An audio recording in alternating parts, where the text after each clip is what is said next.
नमस्कार प्यारे बच्चों।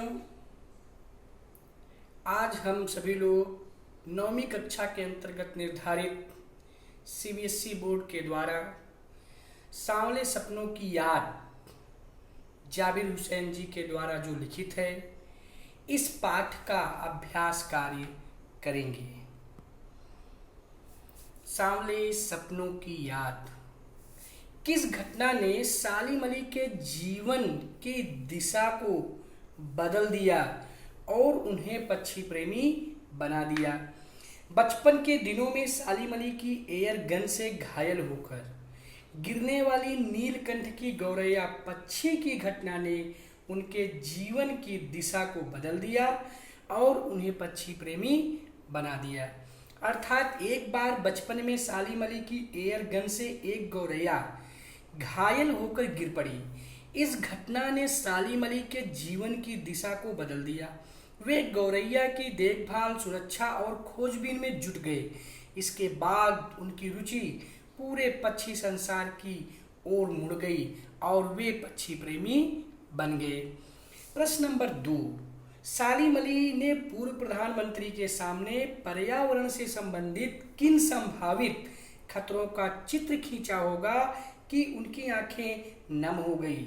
सालिम अली ने पूर्व प्रधानमंत्री चौधरी चरण सिंह के सामने पर्यावरण से संबंधित संभावित खतरों के विषय में बताया होगा कि रेगिस्तानी हवा के झोंके केरल की साइलेंट वैली के परिवेश को बदल डालेंगी। यदि ऐसा हुआ तो वहां रहने वाले असंख्य पक्षियों के जीवन को खतरा उत्पन्न हो जाएगा। अतः उसके बचाव के उचित प्रबंध किए जाएं।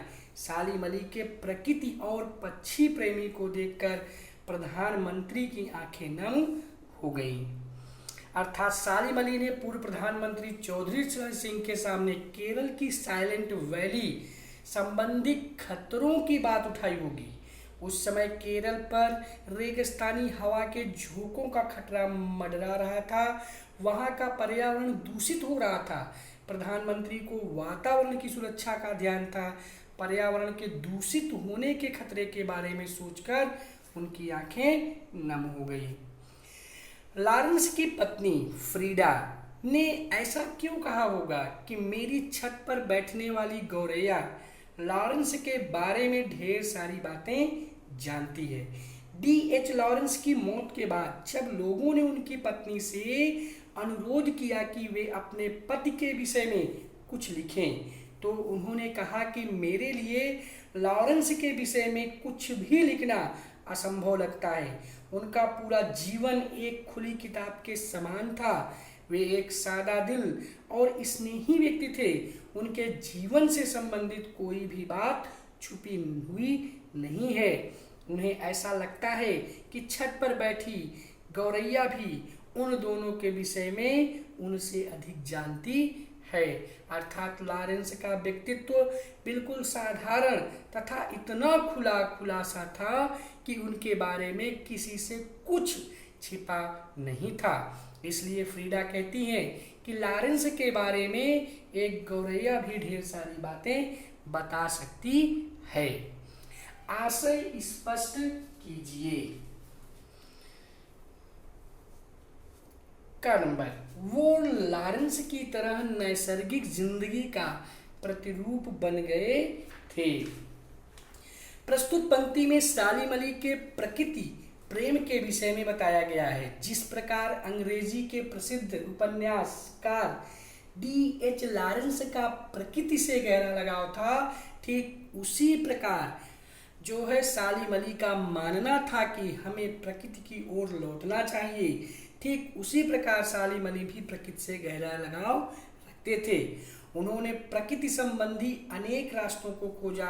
यही कारण है कि वे लॉरेंस की तरह स्वाभाविक जीवन का प्रतिरूप बन गए। कोई अपने जिस्म की हरारत और दिल की धड़कन देखकर भी उसे लौटाना चाहे तो वह पक्षी अपने सपनों के गीत दोबारा कैसे गा सकेगा? प्रस्तुत पंक्ति का अभिप्राय यह है कि जिस तरह कोई वन पक्षी अपना अंतिम गीत गाकर मर जाता है और प्रकृति में विलीन हो जाता है, उसे शरीर की गर्मी और हृदय की धड़कन देकर भी जीवित नहीं किया जा सकता। उसी तरह सालिम अली भी अपने जीवन के लंबे सफर के बाद अपने सभी सपनों को छोड़कर इस संसार से विदा हो गए। उन्हें किसी भी तरह से दोबारा जीवित करना असंभव है। सालिम अली प्रकृति की दुनिया में एक टापू बनने की बजाय अथाह सागर बनकर उभरे। प्रस्तुत पंक्ति का आशय यह है कि सालिम अली ने अपने भ्रमणशील स्वभाव के कारण प्रकृति और प्राणी जगत को बहुत ही बारीकी से जाना और समझा था। उनका अनुभव एक टापू की भांति सीमित और दिखावा ना बनकर समुद्र के समान गहराई के लिए हुआ था।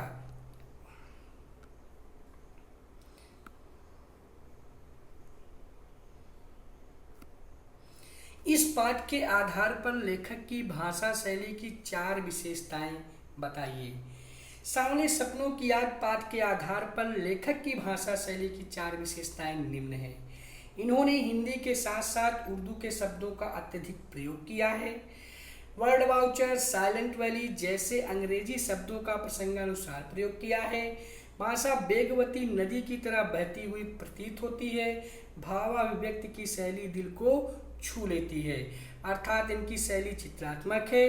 पाठ को पढ़ते हुए इनकी घटनाओं का चित्र उभर कर हमारे सामने आता है।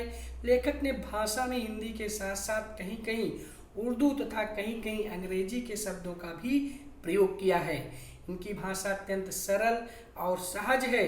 अपने मनोभावों को प्रस्तुत करने के लिए लेखक ने अभिव्यक्ति शैली का सहारा लिया है। इस पाठ में लेखक ने सालिम अली के व्यक्तित्व का जो चित्र खींचा है उसे अपने शब्दों में लिखिए। सालिम अली अनन्य प्रकृति प्रेमी थे। प्रकृति और पक्षियों के प्रति उनके मन में कभी ना खत्म होने वाली जिज्ञासा थी। लेखक के शब्दों में उन जैसा वर्ड वाउचर शायद कोई हुआ होए। उन्हें दूर आकाश में उड़ते पक्षियों की खोज करने तथा उनकी सुरक्षा के उपाय खोजने का असीम अनुभव था। वे स्वभाव से परम घुमक्कड़ और यायावर थे। लंबी यात्रा ने उनके शरीर को कमजोर कर दिया था। व्यवहार में वे सरल, सीधे और भोले इंसान थे।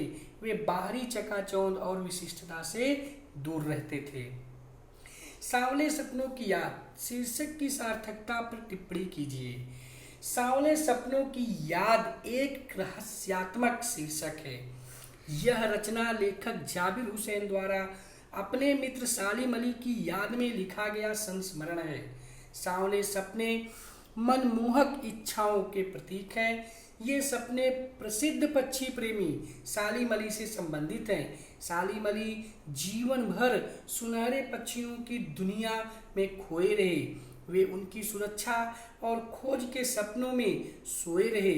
ये सपने हर किसी को नहीं आते। हर कोई पक्षी प्रेमी इतना नहीं डूब सकता। इसलिए आज जब सालिम अली नहीं रहे तो लेखक को उन सांवले सपनों की याद आती है जो सालिम अली की आंखों में बसते थे। ये शीर्षक सार्थक तो हैं किंतु गहरा रहस्यात्मक है। चंदन की तरह घिस घिस कर इसके अर्थ तक तथा प्रभाव तक पहुंचा जा सकता है। तो प्यारे बच्चों, इस तरह से हम लोगों ने सांवले सपनों की याद नामक पाठ के अभ्यास कार्य का अध्ययन किया। आज के लिए बस इतना ही। धन्यवाद।